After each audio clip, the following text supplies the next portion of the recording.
yang menerima JC itu siapa? Yang menerima JC pertama kali ya LPSK untuk mengawal ya, dan untuk menyelidiki apakah keterangan Danu atau kesaksian Ramdan itu pantas menjadi JC. Lalu hakim yang bisa memutuskan itu. Kok tolong dipahami ya, jangan apa ya, tapi saya udah, yang penting saya di sini tahu ya, kalau yang punya ilmu sedikit ya, nggak banyak ya, cuma sisi, cuman dari tadi dia tidak mau karena saya rasa dia juga punya pemikiran kayak gitu, kalau orang-orang di sini tuh otaknya nggak ada gitu. Makasih. Oke, sekarang saya yang bicara. Atur host. Saya yang bicara. Oke, Oke, saya sanggah pernyataan dari Preti. Sebentar, jangan dipotong. LPSK itu bukan lembaga penegakan hukum. Lembaga penegakan hukum itu polisi, kejaksaan, pengacara, dan hakim. Itu. Jadi yang menerima JC-nya itu penegak hukum. LPSK adalah lembaga sekunder. Itu yang harus dipahami. Kenapa mereka ditahan? Kenapa mereka disidangkan?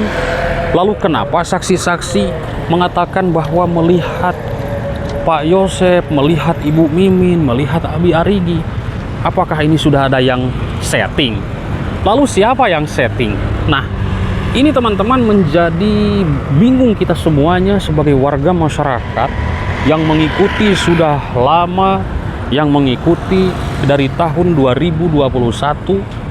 Halo teman-teman semuanya dimanapun berada, bagaimana kabar kalian? Tentunya selalu baik dan juga sehat. Mohon maaf ya, ini agak berisik, saya lagi di pinggir jalan. Teman-teman, saya melihat, menilai, memantau perkembangan kasus Subang ini. Ternyata sampai saat ini belum ada perkembangan ya. Saya menginformasikan kasus Subang belum ada perkembangan yang signifikan. Ini entah kapan selesainya, entah kapan berakhirnya kasus Subang ini, kasus pembunuhan Ibu Tuti dan Amalia kok seperti ini ya. Nah, kita sebagai warga masyarakat sangat-sangat berharap sekali kasus ini terungkap. Karena apa? Karena ini demi keadilan kedua korban. Demi keadilan dari dulu, coba bayangkan, dari tahun 2021 sampai 2024 belum juga mendapatkan sebuah keadilan. Belum juga kasus ini selesai 100%. Sekarang sudah ada tersangka, sekarang sudah ada terpidana.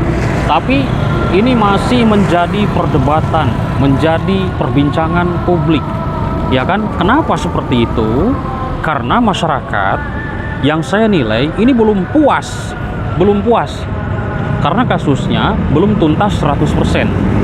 Kasusnya belum selesai 100%. Dan sekarang banyak perdebatan itu kenapa? Karena ya dikatakan katanya Pak Yosep ini kurang bukti, ya kan? Dikatakan keterangan Danu ini bohong, seorang JC, seperti itu kan?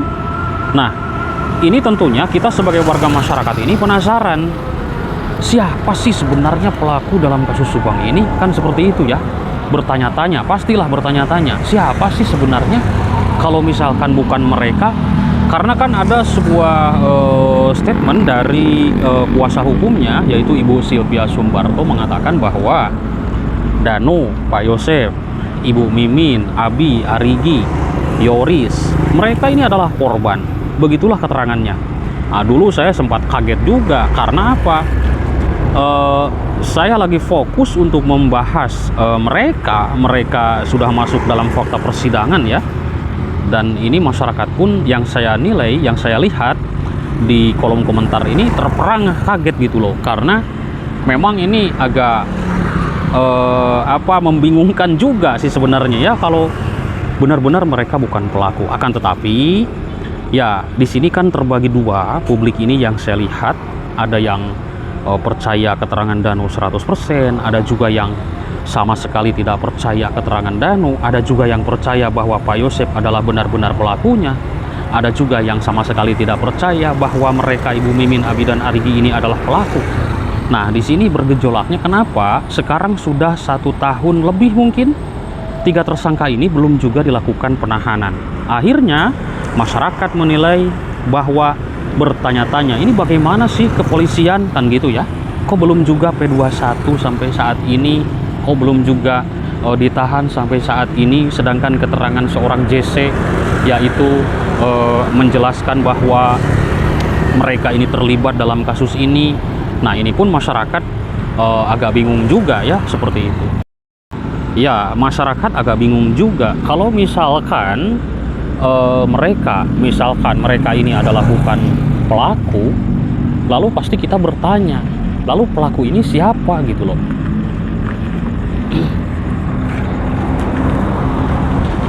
Nah, lalu pelaku ini siapa gitu loh, kalau misalkan bukan mereka, kalau misalkan mereka tidak terlibat dalam kasus ini, mereka hanyalah korban. Pasti kita bertanya, siapa yang mengorbankan mereka? Lalu untuk apa para pelaku ini mengorbankan mereka, mengadu dombakan keluarga Pak Yosep? Pak Yosep diadu domba dengan anaknya Yoris, Yoris diadu dombakan dengan keluarganya, sehingga keluarga mereka acak-acakan. Ini tentunya kalau kita menganalisis bahwa ada orang yang iri. Yang jelas ada orang yang iri, ada orang yang ingin benar-benar menghancurkan keluarga Pak Yosep ini. Ya, mohon maaf ya teman-teman, ini saya di pinggir jalan. Seperti biasa saya nongkrong di lampu merah. Cari angin ya, nongkrongnya di lampu merah teman-teman.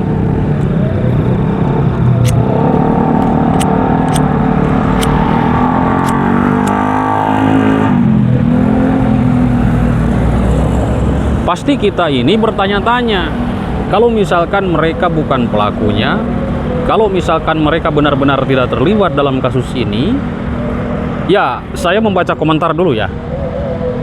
Kenapa mereka ditahan? Kenapa mereka disidangkan?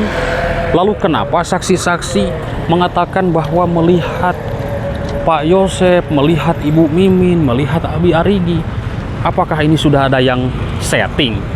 Lalu siapa yang setting?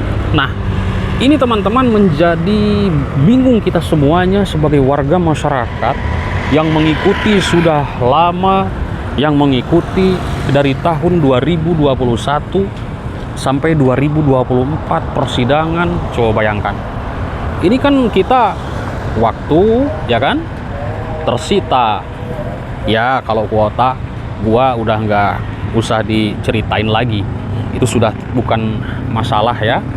Yang namanya membuat konten ya pasti makan kuota lebih gede, lebih besar. Satu kali upload video ya 1 sampai 2 giga ya, habis itu teman-teman.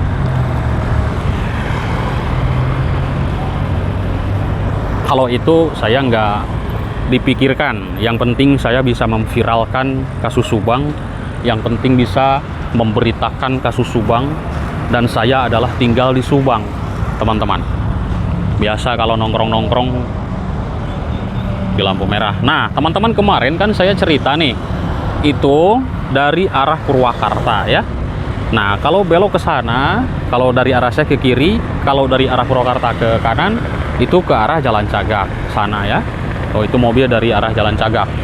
Kalau misalkan dari sana, itu dari arah Pemda ya. Nah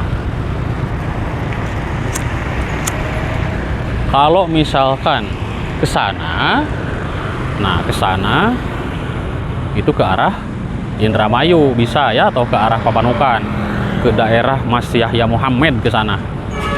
Begitu ya. Nah, di sini dulu saya sering nongkrong-nongkrong sama Kang Heri, sama teman-teman YouTuber ya di sini. Ini Museum Subang. Ada nggak teman-teman yang pernah ke sini?